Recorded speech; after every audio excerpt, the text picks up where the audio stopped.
Good evening. शाम के 7 बज रहे, वक्त हो चला है सीधी बात का और मैं हूं आपके साथ मोनिका ग्रोवर। सीधी बात में उत्तर प्रदेश में अब मानो जैसे न सिर्फ जाति बल्कि इसके साथ साथ अब 2027 को लेकर सियासी सुगबुगाहट भी जमकर देखने को मिल रही है। यानी कि हर कोई अपने समीकरण बिठाने में लगा हुआ है। अखिलेश के पीडीए बनाम सीएम योगी आदित्यनाथ के ज्ञान की आज हम बात करेंगे, क्योंकि उत्तर प्रदेश में ये नई जंग छिड़ गई है। ना सिर्फ पीडीए वर्सेस ज्ञान की बात होगी बल्कि इसके साथ ही सीएम योगी आदित्यनाथ ने आज जिस तरीके से साफ सीधे तौर पर कड़े लफ्जों में संदेश दे दिया है कि शिवरात्रि, जन्माष्टमी, नवरात्रि, इन तमाम त्योहारों पर, इन तमाम आयोजनों पर अगर कोई भी माहौल खराब करने की साजिश करेगा या माहौल में को खराब करने की कोशिश करेगा तो उसका हश्र रावण और कंस जैसा होगा। अब ये सिर्फ उपमाएं जिस तरह की ली गई हैं, ये कानून व्यवस्था को लेकर एक कड़ा संदेश है या फिर 2027 को लेकर एक नई सियासी बिसात? आज इसी पर होगी सीधी बात। हमारे लिए केवल 4 जातियां हैं। एक जाति गरीब की, एक युवा की, एक नारी की और एक अन्नदाता किसान की। समाजवादी पार्टी तो माफिया और गुंडों के सामने नतमस्तक थी, नाक रगड़ती थी माफिया के सामने। माफिया को देख करके पसीने छोड़ते थे इनको। इनके मुंह से कोई बोली नहीं निकलती थी।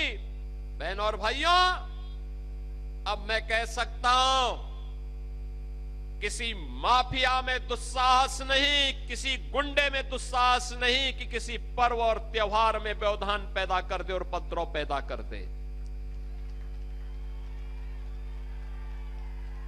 अगर कोई किसी रामलीला में, किसी यज्ञ और कथा में, किसी धार्मिक आयोजन में, रामनवमी हो, शिवरात्रि हो, जन्माष्टमी हो, रक्षाबंधन हो, इन आयोजनों में अगर किसी ने व्यवधान डाला तो पर्व तो मना ही लेगा, लेकिन उसके बाद ये तय है कि रावण और कंस जैसी दुर्गति उसकी तय है जो व्यवधान डालने वाला है। तो पीडीए वर्सेस ज्ञान, इसके ऊपर अब एक नया राजनीतिक संग्राम छिड़ गया है और इसी संग्राम पर आज करने वाले हम सीधी बात। इसके साथ ही जिस तरह की उपमाएं यहां पर इस्तेमाल की गई सीएम योगी के द्वारा, उस पर भी बात होगी। सबसे पहला, क्या बीजेपी का ज्ञान मॉडल और अखिलेश का पीडीए सामाजिक समीकरणों को तोड़ने की एक नई रणनीति है कि जनता जो है वो इसी के इर्द गिर्द रह जाए, पीडीए और ज्ञान के इर्द गिर्द? धार्मिक आयोजनों पर योगी की सख्त चेतावनी, कानून व्यवस्था का संदेश या फिर चुनावी ध्रुवीकरण, जो बयान हमने आपको सीएम योगी आदित्यनाथ का सुनाया भी। तीसरा, रावण और कंस जैसी उपमाएं राजनीतिक भाषा का नया सामान्य या लोकतांत्रिक मर्यादा पर एक बड़ा खतरा?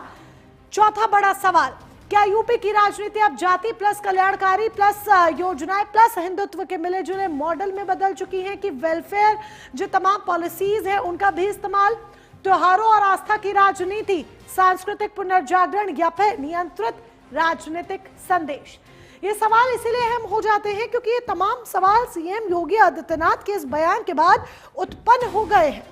ऐसे में इन तमाम सवालों का जवाब लेने की होगी आज कोशिश। करेंगे हम सीधी बात। कई खास मेहमान हमारे साथ होंगे, इस चर्चा का हिस्सा बनेंगे, लेकिन उससे पहले ये तमाम जानकारी हम एक एक कर आपके समक्ष भी रख रहे हैं।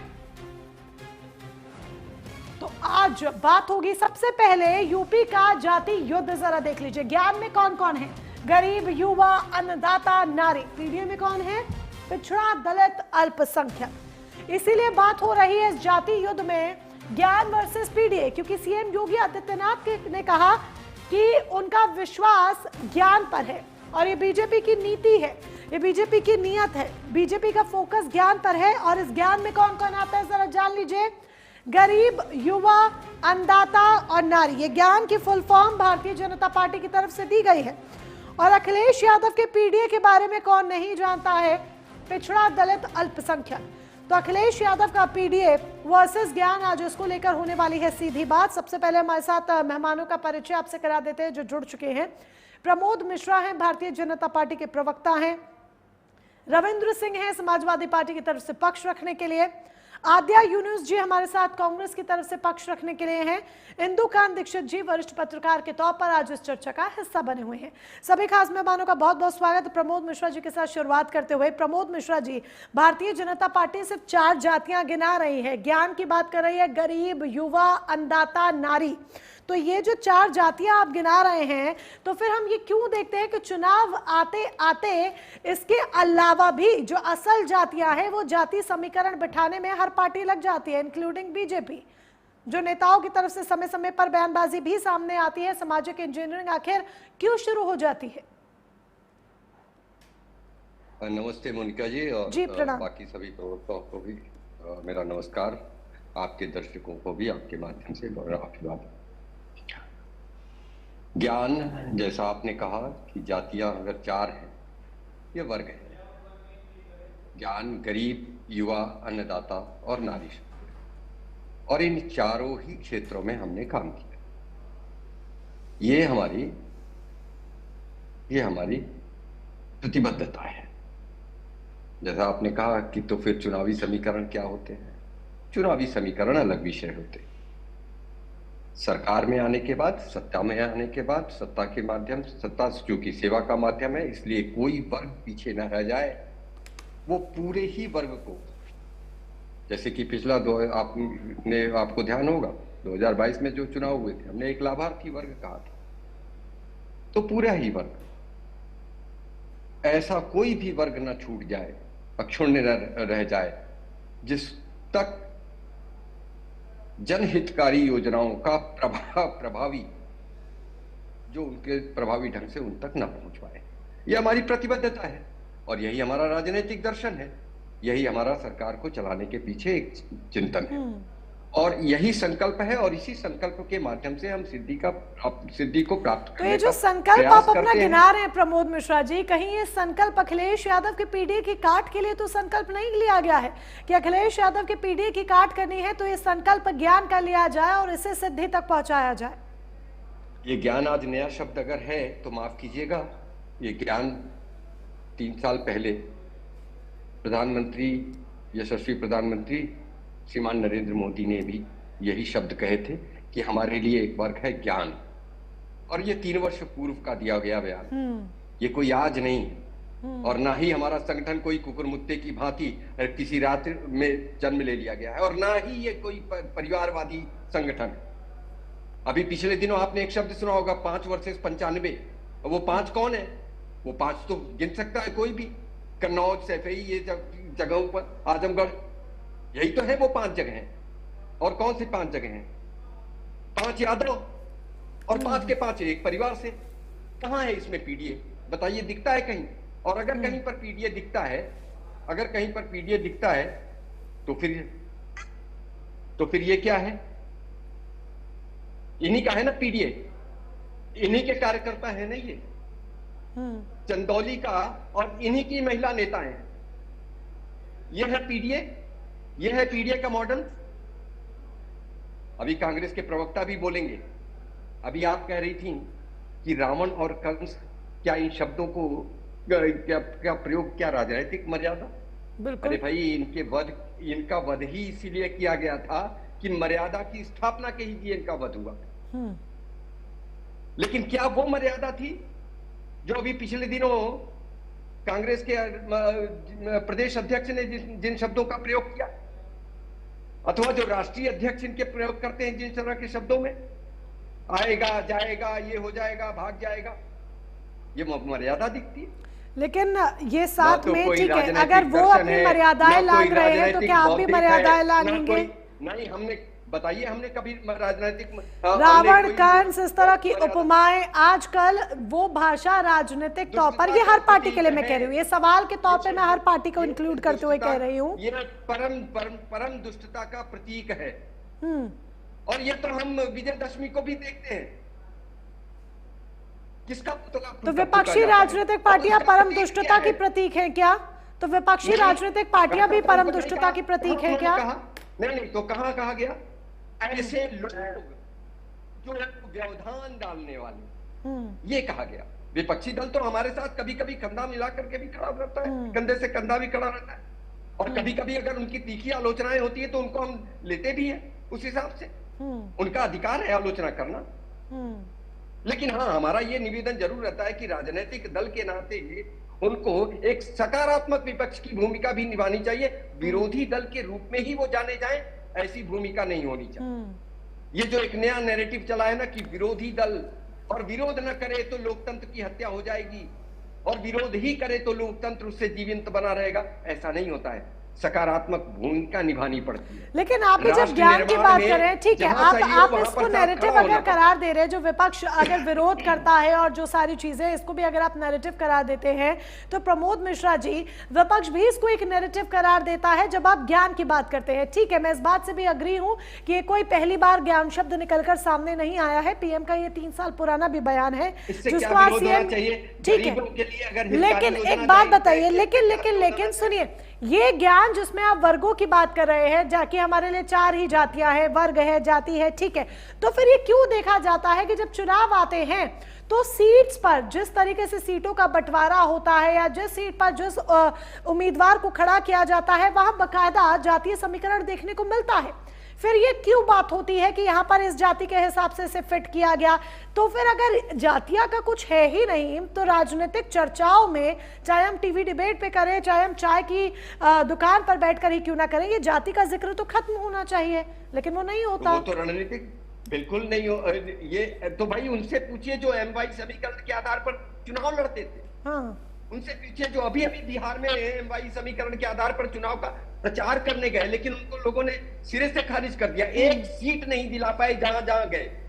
और उनसे ये भी पूछिए कि नारी अगर एक बार गए तो नारी शक्ति बंधन अधिनियम का विरोध क्यों किया खड़े होकर के, और जिस समय वो विधेयक गिरा तो ऐसे मेजे थपथपा रहे थे जैसे पता नहीं कहां की विजय प्राप्त कर ली, कैसी विजय प्राप्त कर ली हो। ऐसा तो राजनीतिक दर्शन नहीं है, प्राइवेट लिमिटेड पार्टीज लेकर के खड़े हैं, उनके पास क्या राजनीतिक दर्शन है, क्या राजनीतिक चिंतन है, जनता से जुड़े हुए जनहितकारी योजनाओं से उनका क्या सरोकार है। अतीक अहमद के रखवाले लोग, MY समीकरण वो जैसे कि MY मेरा है, और यादवों की बात जब आती है तो 5 यादवों को टिकट मिलता है, सिर्फ 5 यादवों। वो क्या है? ठीक है, जवाब रविंद्र सिंह जी से ले लेते हैं, जो बातें आप कह रहे हैं। हम खड़े करते हैं उसके आधार पर कैंडिडेट, लेकिन वो रणनीतिक विषय है। ठीक है, इसका जवाब रविंद्र सिंह जी से ले लेते हैं, जो तमाम बातें आप कर रहे हैं। रविंद्र, हाँ जी, रविंद्र सिंह जी, ठीक है, सबका साथ सबका विश्वास की बात भारतीय जनता पार्टी कर रही है। अपने ज्ञान की full form Bharatiya Janata party ने बता दी है। उन्होंने ये भी कहा है कि ज्ञान हमारा संकल्प है, उसको सिद्धि तक हमें लेकर जाना है। लेकिन जब हम ज्ञान वर्सेस PDA की बात करते हैं, क्योंकि उत्तर प्रदेश में आप लोग खुलकर कहते हैं कि हमारा नैरेटिव PDA का नैरेटिव है, तो ये जो PDA नैरेटिव है, क्या वो एक MY समीकरण का न्यू फॉर्म है? क्योंकि पहले हम समाजवादी पार्टी को ये देखते थे कि MY समीकरण, और अब आप PDA की बात करते हैं, तो क्या ये MY समीकरण का न्यू फॉर्म है PDA? मोनिका जी, हमने तो कभी MY कहा ही, ये या तो मीडिया जगत से उभरा होगा या बीजेपी के प्रोपेगेंडा सेल से उभरा होगा। और अगर ऐसा भी है तो मैं स्वीकार करता हूँ, क्योंकि मुस्लिम भी इसी देश के नागरिक हैं, यादव भी इसी देश के नागरिक हैं, और अगर हम उनकी चिंतन कर रहे हैं उनकी भलाई के लिए तो इसमें कोई बुराई नहीं। आते हैं जरा नए नए जातियों को। 2 दिसंबर 2023 में ये नई जातियां मोदी जी ने बनाई थी, एक जाति स्वयं बनाई थी, वो घाची क्षत्रिय हैं। तो घाची क्षत्रिय को वहां पर घाची क्षत्रिय लोग तेल बेचने का काम करते हैं, तो घाची क्षत्रियों को उन्होंने क्या बना दिया, OBC बना दिया। तो उनका जो राजनीतिक स्टार्टिंग है बहुत गड़बड़ है। तो एक नई जाति तो अपने ही बना के आए थे, अब बना दिया 4 जातियां। तो वो बनाए थे, योगी जी पीछे क्यों रहते हैं? अब योगी जी ने ही बना दिया, तो ज्ञानवान नाम दे दिया। भारतीय जनता पार्टी के प्रवक्ता उस ज्ञान के बारे में बोले नहीं कि क्या स्थिति है उस ज्ञान में आने वाले लोगों को, तो वही बोलना चाहिए था। ये तीक होती तो बाद में बोल रहे थे, बहुत बोले होंगे अतीक पे, तो कुत्ता, अतीक, झंडा, गुंडा बहुत बोले होंगे, इसी ज्ञान पे ही बोल लेते, क्योंकि इनके मुख्यमंत्री बोले थे। जरा आते हैं इस ज्ञान में जो नई 4 जातियां आ गई हैं एक बार से, कहते हैं बटोगे तो कटोगे, अब ये बांट रहे हैं या काट रहे हैं ये जानते हैं। एक जाति बनाई इन्होंने गरीब, एक जाति बनाई युवा, एक महिला और किसान। वही मोदी जी वाला डुप्लीकेट। गरीब सरकार, उत्तर प्रदेश सरकार खुद कहती है कि इनके वहां 60% जनता गरीब है, जो 2 जून का खाना भी नहीं जुटा पाती है, उसको राशन देना पड़ता है। 9 साल में गरीबों के लिए भारतीय जनता पार्टी का ये परफॉर्मेंस। फिर अगर गरीबों को देखते हैं तो एक पुरानी डिफिनीशन थी, उस डिफिनीशन से आगे नहीं बढ़ पाए कि शहर का व्यक्ति जो 32 रुपए प्रतिदिन कमाता है वो गरीब नहीं है, और जो देहात का व्यक्ति 27 रुपए प्रतिदिन कमाता है वो गरीब नहीं है। इससे ऊपर जो उठ गया गरीब सीमा के बाहर, इनकी परिभाषा है। आप युवाओं के बात देखते हैं, नहीं इसी पे एक और जोड़ ले। नीति आयोग ने बताया कि उत्तर प्रदेश में प्रति व्यक्ति आय 32वें नंबर पे है। 8 साल में इसको अपलिफ्टमेंट नहीं कर पाए ये, लेकिन जातियां बना दिया। दूसरा देख लेते हैं, इन्होंने एक युवा एक जाति बना दी। तो उत्तर प्रदेश की 25 करोड़ पॉपुलेशन से लगभग या ज्यादा ही मान लीजिए 7 करोड़ से अधिक युवा हैं। इनमें से 69,000 युवा तो पिछले 5 साल से सड़कों पे उतर के पीडीए समूह के लड़ाई कर रहे हैं कि किसी तरीके से हमारी नौकरी बहाल कर दो। इतने सारे गड़बड़ घोटाला किया और सरकार सुप्रीम कोर्ट में लटकाए हुए है। तो पीडीए है जिसे डरे हुए हैं, कांप रहे हैं उससे भी। और उनका अगर उनको युवा मान ले तो आज उनको 5 साल से उसमें महिलाएं भी भारी संख्या में शामिल हुई है, सड़कों पे डंडा खा रही है, FIR दर्ज हो रहा है उनके लिए। ये युवाओं के साथ हाल कर रहे हैं। अब इन 7 करोड़ से अधिक युवाओं में 1.25 करोड़ मतलब 1.25 करोड़ युवा तो श्रम पोर्टल पे दर्ज हैं, उनके पास कोई काम नहीं है। श्रम पोर्टल इन्होंने ही बनाया, उसका रोजगार संगम नाम पोर्टल नाम दिया।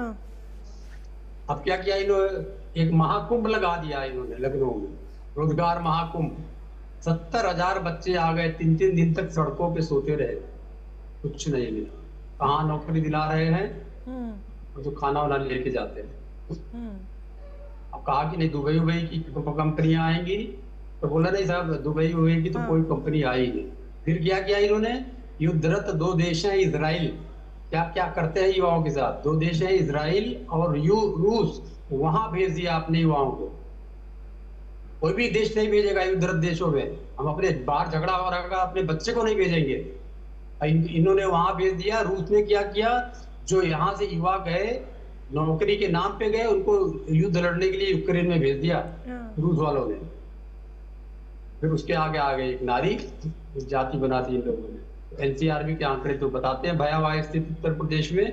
अभी कल की घटना जो ज्यादा लाइमलाइट में आई है, प्रयागराज की एक इंस्पेक्टर हैं जो थाना एयरपोर्ट पे पोस्टेड कुल थी। मिलाकर एक तरह से इन शॉर्ट अगर हम समझे रविंद्र सिंह जी, जिस तरह से आप सारे आंकड़े और सारी बातें रख रहे हैं, आपके अकॉर्डिंगली जिस ज्ञान की परिभाषा बीजेपी दे रही है, असल में उस ज्ञान की परिभाषा कुछ और है जो आप अपने सामने इन तमाम बातों के जरिए रख रहे हैं। क्या मैं ठीक हूँ? वास्तविकता से एकदम परे है। इसमें सबसे ज्यादा जो भुगत रहा है वह किसान है। तो चलिए, अगर ये वास्तविकता से परे है ज्ञान की परिभाषा जो आप कह रहे हैं रविंद्र जी, तो फिर उत्तर प्रदेश का कल्याण कैसे होगा? क्या पीडीए से कल्याण होगा? इसका कम शब्द में जवाब देते हैं एक उदाहरण के साथ। हाँ जी। साइंटिफिक टेम्परामेंट डेवलप करना पड़ेगा, नहीं करिएगा तो पाकिस्तान बन जाइएगा। ये जो अभी कल तो उसकी बात कर रहे थे ना, ये गैर साइंटिफिक टेम्परामेंट है तो पाकिस्तान बन जाइएगा। साइंटिफिक टेम्परामेंट डेवलप करिएगा तो ईरान बन जाइएगा। तो आप ऐसे देश को कहते रहिए, कंस करते रहिए और मुल्ला मौलवी और काबा मदीना करते रहिए, तो ऐसे करते रहिए, मतलब देश को जाहिल बनाते रहिए, कल्याण नहीं होगा। अगर जाहिल नहीं बनने दीजिएगा, नेहरू जी की तरह काम करिएगा तो आईटी खुलेंगे, आयंस खुलेंगे, एनएपीपी लगेगा। ऐसा कोई काम इन्होंने तो क्या मतलब आपका कहना है कि बीजेपी सिर्फ ध्रुवीकरण की राजनीति में ही दिमाग लगाती है, या उनकी राजनीति सिर्फ इसी के इर्द गिर्द घूमती है? उन्माद और सांप्रदायिकता। ध्रुवीकरण भी नहीं, उन्माद और सांप्रदायिकता आप कह रहे हैं। ठीक है, इसका जवाब मैं जरूर प्रमोद मिश्रा जी से लेना चाहूंगी। अगर प्रमोद मिश्रा जी शॉर्ट में आप जवाब दें तो जरूर मैं इस पर एक आपका टेक लूंगी, फिर आद्या यूनुस जी के पास जाऊंगी। फटाफट से प्रमोद मिश्रा जी, नया शब्द यहाँ निकलकर अलग सामने आया। अभी तक धार्मिक ध्रुवीकरण तो हम सुन रहे थे, लेकिन रविंद्र सिंह जी कह रहे हैं कि वास्तविकता से परे है ज्ञान और उन्माद सांप्रदायिकता के इर्द गिर्द बीजेपी की राजनीति घूमती है। आपने कभी किसी अज्ञानी व्यक्ति को देखा है कि जिस ज्ञान से के नजदीक पहुंच पाया? तो ये तो सीधा सीधा पूरा वक्तव्य देख लीजिए, आप तौल लीजिए, आपको समझ में आ जाएगा कि ज्ञान वर्सेस अज्ञान पूरा का पूरा। और तो और मैं हतप्रभ हूं, रविंद्र जी तो बड़े योग्य व्यक्ति हैं, लोहिया जी को नहीं याद किए, नेहरू जी को याद कर रहे हैं। मतलब इतना हो गया बौद्धिक दिवालियापन। सोचिए कहां हैं ये खड़े, और अभी गरीबों की बात कर रहे थे और महिलाओं की बात कर रहे थे, दो लगातार। अरे भाई, जिला अध्यक्ष को तो छोड़ देते, घर में घुस करके मारा कि अपने कार्यकर्ताओं ने, आपकी अपनी नेत्री को, वो सुरक्षित नहीं है आपके दल में। आप किस मुंह से बात कर रहे हैं? गरीबों की बात की आपने, आप उनके साथ गलबैया कर रहे हैं जिन्होंने कभी गरीबी हटाओ की बात कर दी थी। लोकतंत्र की बात आप करते हैं, आप उनके साथ गोलबैया कर रहे हैं जिन्होंने 2.5 वर्षों तक देश को आपातकाल की काल कोठरी में ढकेल दिया। और आपके लिए इतने सम्मान का विषय है कि आप गर्व से हंस रहे हैं, मुस्कुरा रहे हैं। यही होती है अज्ञानता की पराकाष्ठा। वन डिस्ट्रिक्ट वन माफिया को हमने रिप्लेस किया किससे? One district one product. नहीं रविंद्र जी, आपके बीच में नहीं बोला था। वन डिस्ट्रिक्ट वन माफिया का कॉन्सेप्ट जो समाजवादी पार्टी का था, that was replaced with one district one product। आद्या यूनुस जी, इसके बाद आप ही का नंबर है। replaced with one district one medical college। PA AIIMS की बात करते थे, 70 वर्षों में सिर्फ 6 एम्स, 12 वर्षों में 16 और 2014 से पूर्व सिर्फ 50 जोड़ी शताब्दी, 176 वंदे भारत 12 वर्षों में। ठीक है, ठीक है। फटाफट से रविंद्र जी से आपकी बात का जवाब कम शब्दों में, कम शब्दों में मेरी रिक्वेस्ट है। आद्या जी भी वेट करें, इंद्रकांत जी भी वेट करें, दुकान जी 2 शब्दों में दे दूंगा। हाँ जी, 2 शब्द। गलबैया तो सबसे पहले भारतीय जनसंघ ने हम लोगों के साथ किया था। नतमस्तक होके आई थी तो 67 में हम सत्ता में लेके आए, 70 में सत्ता में लेके आए, नतमस्तक हुई तो 77 में लेके आए, 89 में ले आए। तो गलबैया नहीं, ये पैर पकड़ के आप हमारे साथ सत्ता में आए थे, भीख मांग के आए थे सत्ता में। तो गलबैया तो आपने हमारे साथ किया था। चलिए, आप कहाँ किसकी बात कर रहे हैं? मुलायम जी का जन्म भी नहीं हुआ था, मुलायम सिंह का जन्म भी नहीं हुआ था। जिस तरह भारतीय जनसंघ कितना मूर्खतापूर्ण बात कर रहे हैं। मुलायम सिंह जी 65 में विधायक बन गए थे, कुछ ज्ञान है क्या? अरे ज्ञान की परिभाषा कर रहे थे। 65 में मुलायम सिंह जी विधायक बन गए थे, 65 में विधायक बन गए थे। मूर्खता का परिचय मत दीजिए, समाजवादी पार्टी का गठन कब हुआ? मूर्खता का परिचय मत दीजिए। 65 में विधायक बन गए थे मुलायम सिंह जी। पार्टी जैसे वक्तव्य करने देंगे? मूर्खता का परिचय बार मत दीजिए। 65 में बन गए थे और आदरणीय चौधरी चरण सिंह जी के साथ में देखिए किसने गलबैया की, किसने नहीं की। ठीक है, ठीक है, ठीक है। किसने गलबैया की, किसने नहीं की, अभी कौन कर रहा है, आगे कौन करेगा, क्या होगा, ये सब राजनीतिक दल अपने अपने तरीके से करते रहेंगे। जनता को तय करने दीजिए, जनता असल तस्वीर देख ही रही है। ठीक है, जनता के पाले में असल गेंद है। ठीक है, ठीक है, ठीक है। आद्या यूनुस जी को भी जरा हम ले लेते हैं। ठीक है, आद्या यूनुस जी को भी जरा चर्चा में ले ले। ठीक है, राजनीतिक दर्शन बताएंगे। सैफई कब हुआ जन्म? प्रमोद जी, ठीक है। राजनीतिक शर्मी के साथ और ऐसे ही झूठ बोलते हैं लोगों के बीच में, इसीलिए जनता बार बार आपको नकार देती है और फिर नकारेगी 2027 के चुनाव में। प्रमोद जी, देखेंगे 27 में क्या होता है क्या नहीं। आद्या जी का भी हम स्टेटमेंट इस पर ले ले जरा। रविंद्र जी 2 मिनट हम लौटेंगे, आप दोनों को दोबारा से मौका दिया जाएगा। 2 मिनट हम लौटेंगे, आद्या जी के पास जरा चल ले। ठीक है, ठीक है, बता देती है कांग्रेस। Okay sir 2 minute. ठीक है, आद्या यूनुस जी, यहाँ पर देखिए गलबैयों से लेकर, ज्ञान से लेकर, पीडीए से लेकर, सामाजिक समीकरणों से लेकर, कल्याण से लेकर, उन्माद, सांप्रदायिकता, एमवाय, क्या कुछ चर्चा नहीं हुई, सब कुछ हो गया। और इसी के इर्द गिर्द उत्तर प्रदेश की राजनीति दिखती भी है, BJP versus Samajwadi party.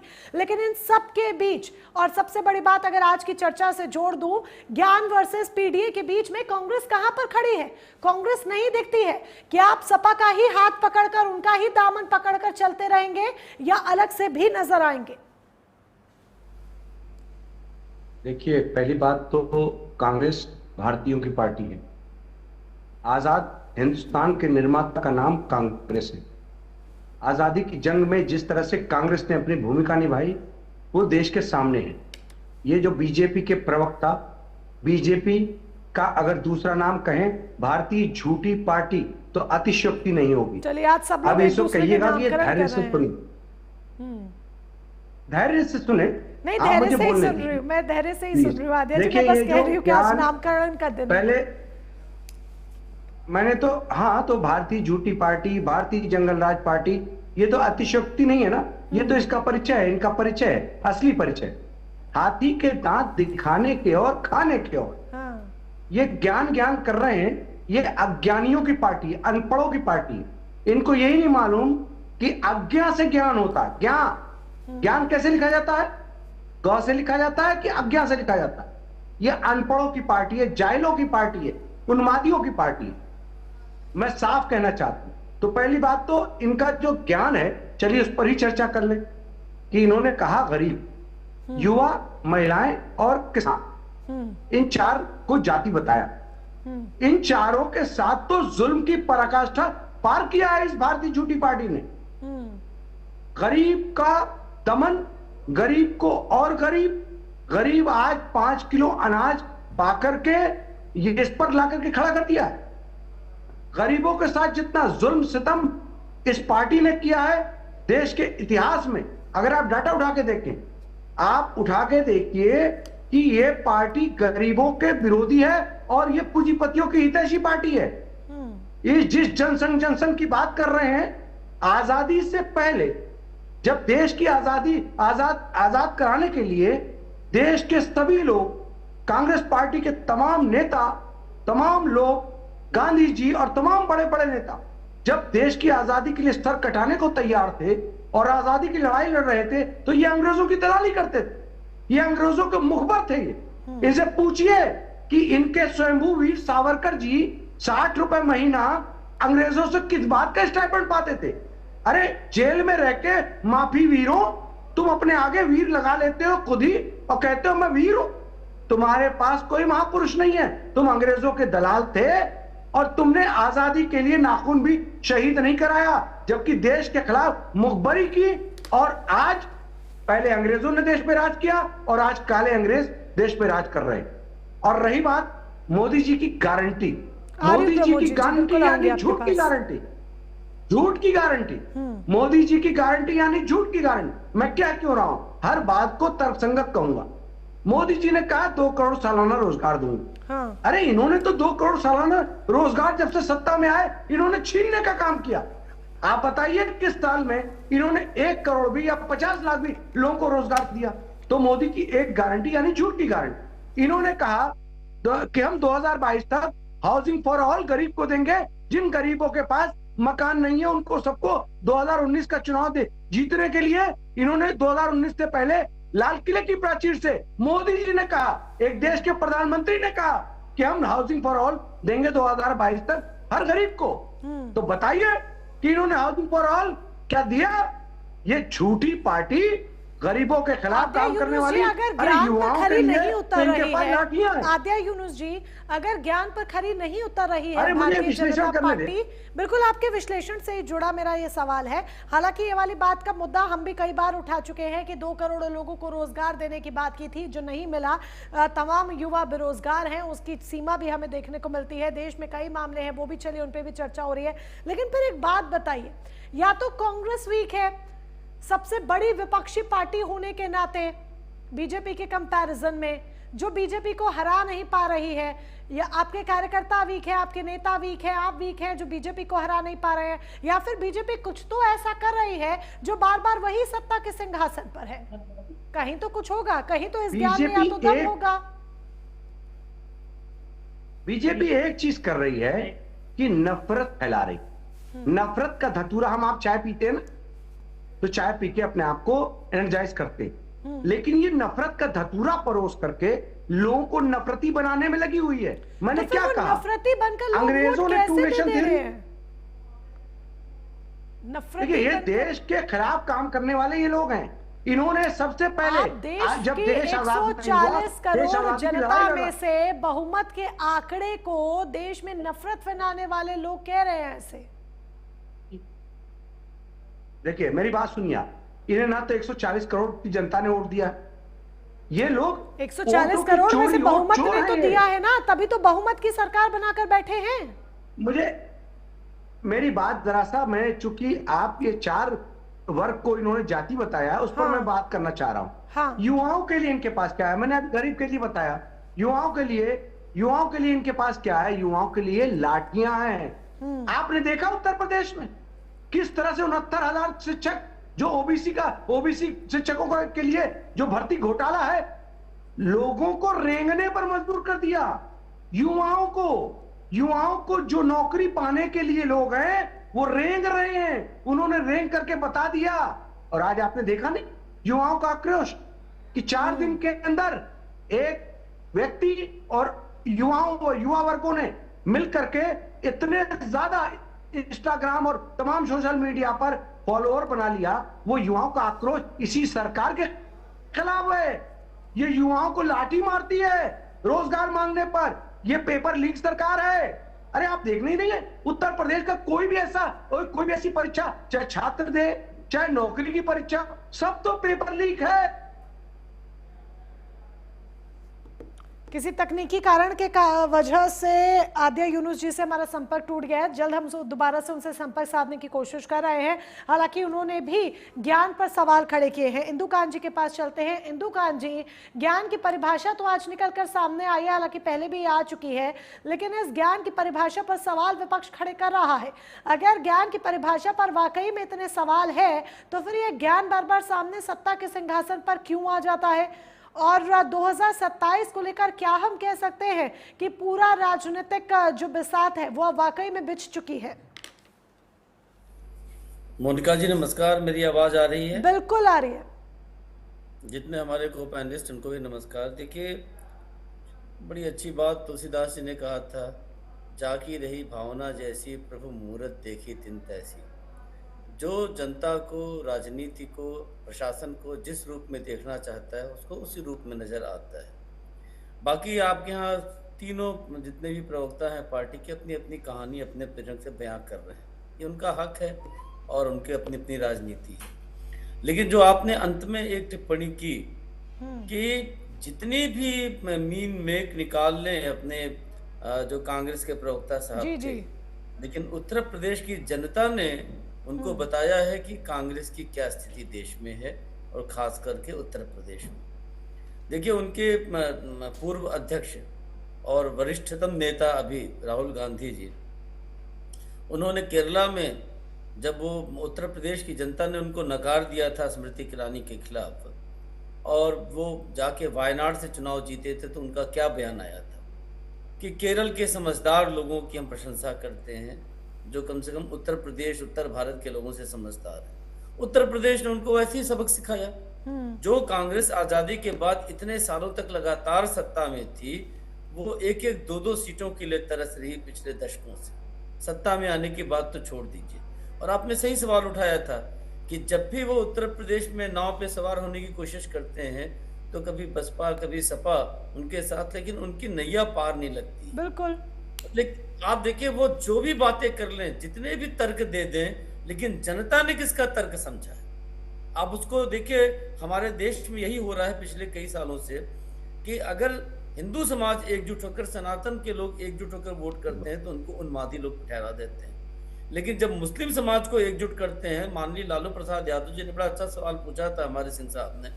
Lalu Prasad ji ने MY समीकरण की बात ओपनली कह करके वोट मांगे थे, तो वहां पे लोकतंत्र भी जिंदा होता है और सेकुलरिज्म भी पुष्ट होता है। लेकिन जब कोई सनातन धर्म के नाम पे वोट मांगता है, अयोध्या में मंदिर के नाम पे वोट मांगता है, काशी में काशी विश्वनाथ मंदिर के पुनरुद्धार के नाम पे मांगता है, तो वो हो जाता है संकीर्ण मानसिकता और उन्माद पैदा करने की बात हो जाती है। तो देखिए, ये मैंने कहा कि जाकी रही भावना जैसी प्रभु मुहूर्त देखी तिन तैसी। जनता है, ये पब्लिक है, सब जानती है। और जनता सोच करके, समझ करके, और पुरानी राजनीति किसकी कैसी थी और आज की राजनीति कैसी है, वो देख के वोट देती है। हाँ। एक लास्ट बात कहना चाहूंगा हमारे समाजवादी पार्टी के साथी नेहरू जी की और कांग्रेस की इतनी प्रशंसा भूरी भूरी कर रहे थे, उसी कांग्रेस ने, आपने ठीक सवाल उठाया था, आपातकाल के समय सभी नेताओं को, माननीय मुलायम सिंह जी को भी, लालू जी को भी, तमाम संघ के लोगों को, भाजपा तो बाद में आई लेकिन उसका जो पूर्व रूप था जनसंघ, सभी लोगों को किस बेरहमी से त्रस्त किया था और जेलों में बंद करके रखा था, किस तरह से लोकतंत्र पे ताला लगा दिया था देश के। आज ही आपने पॉइंट आउट किया कि लोहिया जी का नाम न लेकर के नेहरू जी का नाम लिया उन्होंने। ठीक है, नेहरू जी ने भी बहुत से अच्छे काम किए होंगे, लेकिन लोहिया जी का स्वर, उनका नाम लोगों की जुबान पे नहीं आता है, जिन्होंने माननीय स्वयं तत्कालीन प्रधानमंत्री जवाहरलाल नेहरू के खिलाफ, उनकी नीतियों के खिलाफ कितना संघर्ष किया था। तो आज नेहरू के लिए उनका शब्द उनके मुंह से प्रस्फुटित होता है, लेकिन लोहिया जी का नाम नहीं आता है, अपने जयप्रकाश नारायण जी का नाम नहीं आता है, स्वयं माननीय मुलायम सिंह जी ने इतना संघर्ष किया था इस पार्टी को खड़ा करने में, उनका नाम नहीं आता है। और आज उसी कांग्रेस के साथ मिलकर के, चाहे तेजस्वी यादव ने लड़ाई लड़ी बिहार में, चाहे समाजवादी पार्टी प्लानिंग कर रही है उत्तर प्रदेश में, या पहले भी लड़ चुके हैं। तो ये तो जनता है, जनता सब देख रही है। आपने देखा किस तरह से चुनाव परिणाम अभी हाल के दिनों में भी पूरे देश में आए हैं। जी मोनिका, बिल्कुल, चुनाव परिणाम हमने देखे और सारी बातें इंदु कांत जी जिस तरीके से आपने कही हैं और बड़ी बातें भी आपने यहाँ पर विश्लेषण किया, लेकिन इसके साथ ही ज्ञान को लेकर भी जरा मैं आपका विश्लेषण जरूर समझना चाहूंगी कि आपको क्या लगता है ज्ञान में, क्योंकि आ रही हूँ आद्या यूनुस जी, आ रही हूँ, इसके बाद मैं आपके पास आऊंगी, दोबारा से आपकी बात अधूरी रह गई थी, क्योंकि ज्ञान में नारी भी है, नारी यानी कि महिला जो सबसे बड़ा वोट फैक्टर है और चुनाव जिताने में, हराने में भी एक अहम भूमिका निभाती है। इस देश में नारी के इर्द गिर्द किस तरीके से राजनीति अब हो रही है, चाहे कोई भी दल हो, वो भी हम देख रहे हैं। क्या इसीलिए इस ज्ञान में नारी स्पेसिफिकली मेंशन्ड है? आपने देखिए, ये तो राजनीति का फलसफा है।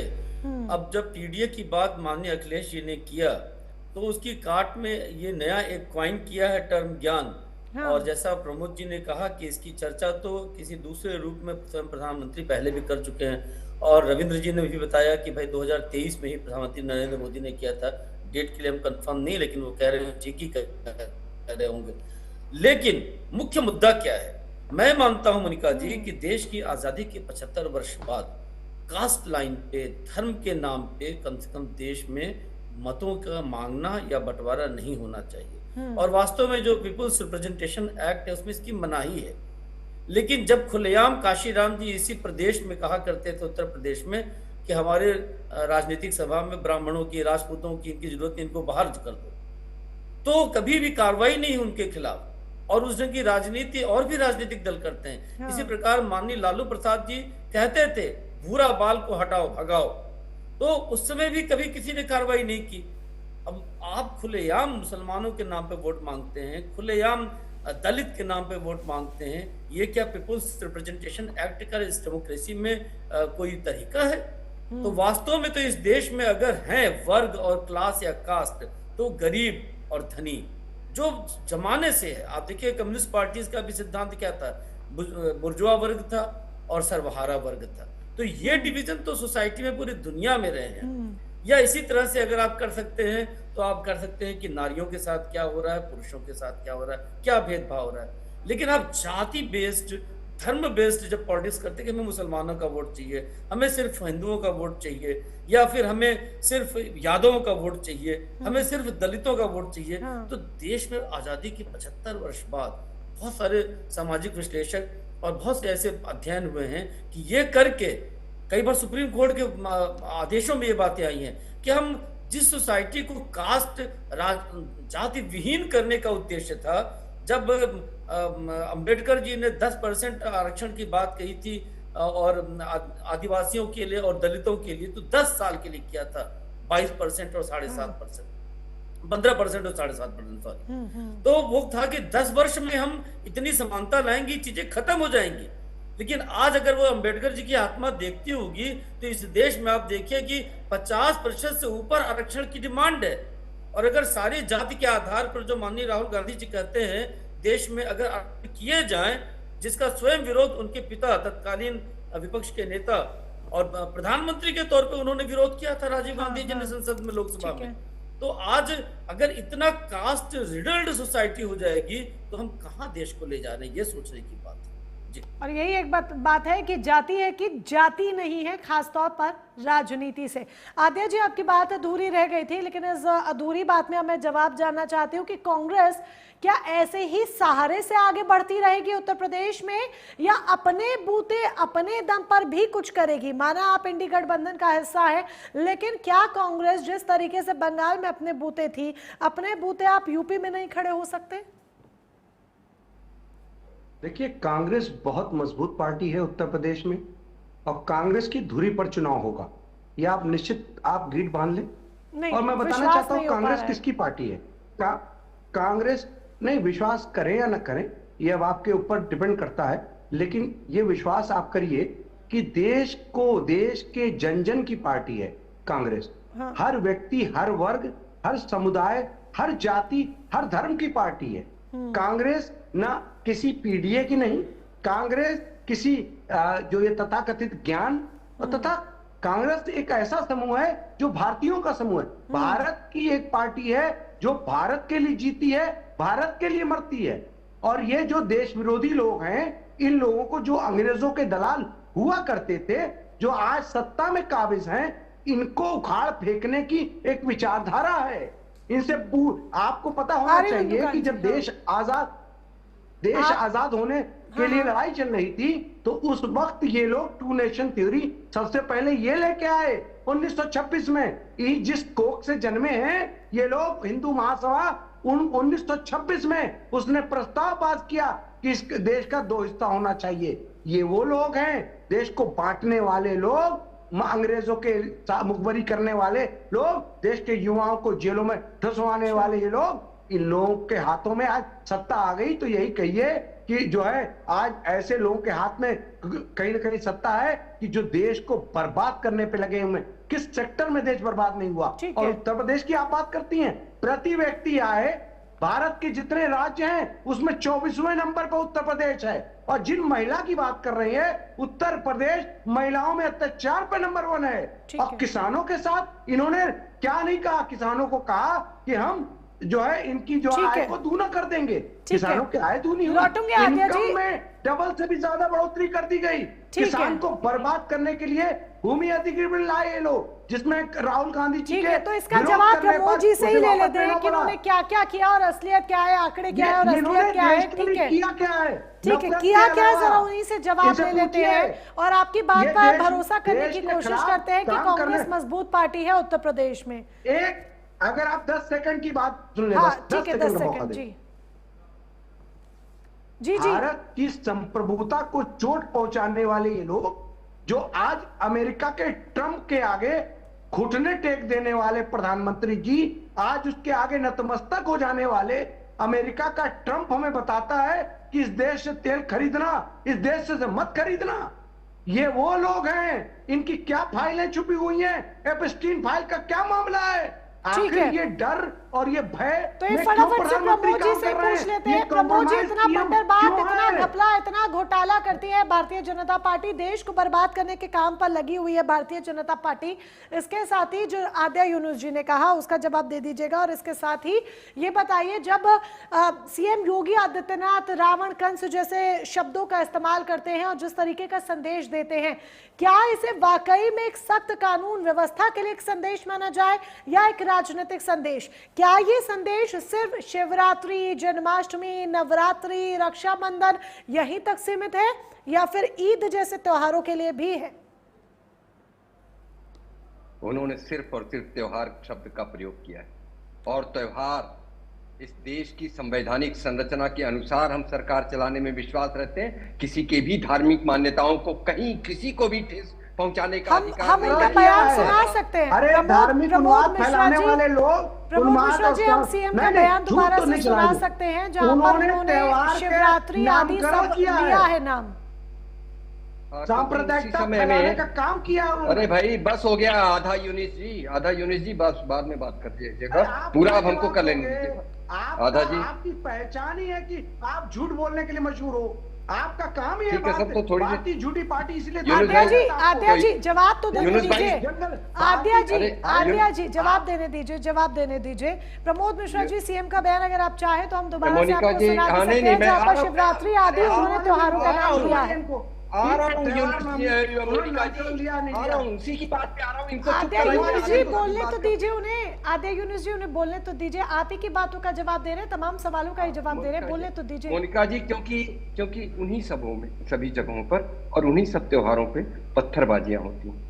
कल का उदाहरण देख लीजिए, बंगाल में इससे पूर्व क्या होता था। पत्थर भी तुम ही फेंकते हो। प्रमोद मिश्रा जी, अभी बीच में भी आई थी पत्थर एक भी तुम ही घटना फेंकते हो। कि बकरा लेके मुस्लिम पक्ष के लोग पहुंचे, हिंदू पक्ष के लोग वहां सुअर लेके पहुंच गए, किस मस्जिदों तरीके के से सामने अफरा तफरी नाचने मच गई, बीजेपी वाले ही जाते हैं। वायरल हुआ ये घटना, तस्वीरें वायरल हुई। तो अगर इस तरह की आपका- कानून व्यवस्था की बात हो रही है मोनिका तो जी, ये तो हर अगर तीज त्योहार आपकी के बात लिए का है। जवाब देना है या बीच बीच में ये जो कांग्रेस का भोंपू नहीं बज नहीं, रहा है उसका जवाब आप सवाल का जवाब दीजिए। आद्या जी 2 मिनट सवालों का जवाब जरा, फिर आपके सवालों का हाँ। भी वो जवाब देंगे। हाँ, मेरा फिर अगर नहीं दीजिएगा। अगर हाँ जी, मैं आपका इनकी भी। प्रतिक्रिया अगर देना ऐसे चाहता हूं। कोई प्रतिक्रिया देने लायक आप नहीं रहेंगे।